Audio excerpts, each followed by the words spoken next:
ఆ చిన్నారి బడిమెట్టు ఎక్కనే లేదు, పలకా బలపం పట్టనే లేదు. అయితేనేం రామాయణం మహాభారతంలోని శ్లోకాలు అనర్గళంగా చెప్పేస్తోంది.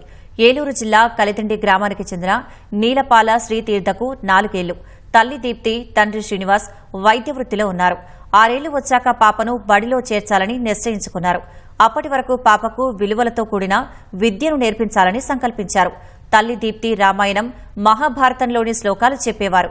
చిన్నారి శ్రీతీర్థ వాటిని విని శ్లోకాలు అనర్గళంగా చెప్పేస్తోంది.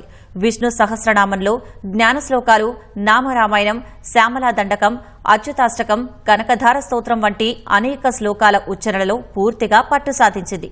శ్రీతీర్థ ప్రతి పండగకు సంబంధించి పూజా విధానాన్ని సొంతంగా నిర్వహిస్తుందని తల్లిదండ్రులు చెబుతున్నారు.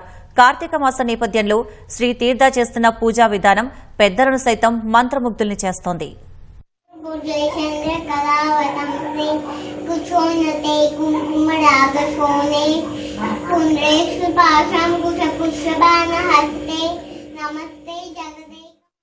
ఇంకా స్కూల్కి వెళ్ళట్లేదు. She is 4 years old. తనకేంటంటే ఇంకా చదవడం అవి రావు, కానీ తను మనం ఏమన్నా చెప్తే చాలా బాగా గుర్తుపెట్టుకొని మనకి తిరిగి అప్పచెప్పగలదు. తనకి ఇంట్రెస్ట్ కొద్దీ వాళ్ళ అమ్మ చాలా శ్లోకాలు ఇలా నేర్పిస్తూ ఉంది. తను కూడా ఇంట్రెస్టింగ్గానే అవి నేర్చుకొని బాగా ప్రజెంట్ చేస్తూ ఉంది.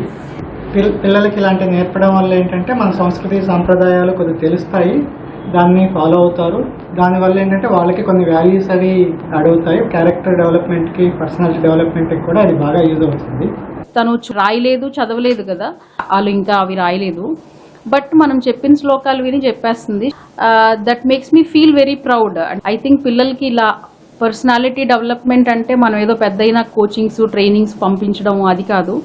రైట్ ఫ్రమ్ ద బిగినింగ్ మన సంస్కృతి సంప్రదాయం వాళ్ళకి నేర్పడం, ఫెస్టివల్స్ బాగా సెలబ్రేట్ చేయడం, ఇది నేను బాగా ఫాలో అవుతున్నాను. సో దట్ ఐ థింక్ తనకు అది క్యారెక్టర్ అండ్ పర్సనాలిటీ డెవలప్మెంట్లో చాలా హెల్ప్ అవుతుంది ఫ్యూచర్లో.